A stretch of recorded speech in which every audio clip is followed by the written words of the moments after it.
सगळ्यांचंही आलं पाहिजे बरं का. मित्रांनो नमस्कार.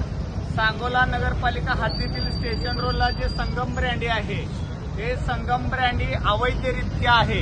नगरपालिकेची परमिशन न घेता ते करोड रुपयाचा घोटाळा करून हे संगम ब्रँडी बनलेली आहे. संगम ब्रँडीच्या शेजारी शाळा आहे, छत्रपती शिवाजी महाराजांची मूर्ती आहे, त्याचबरोबर ह्याची मस्जिद सुद्धा आहे आणि मसोबा मंदिर सुद्धा आहे. कडेलाच नगरपालिकेची मोठी इमारत आहे.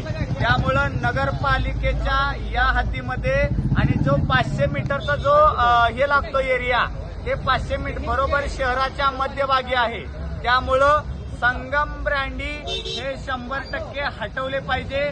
त्या संगम ब्रँडीवर कुणाचा डोक्यावर हात आहे, अधिकाऱ्यांचा असू द्या, पुढारी असू द्या, या 100% चौकशी होणार आहे. हे मुख्याधिकारी यांना हे पत्र आहे, त्याचबरोबर हे नगरपालिकेला पत्र आहे, तहसील कार्यालयाला पत्र आहे, त्याचबरोबर एक्साईज विभागाला सुद्धा हे पत्र लिहिलेलं आहे.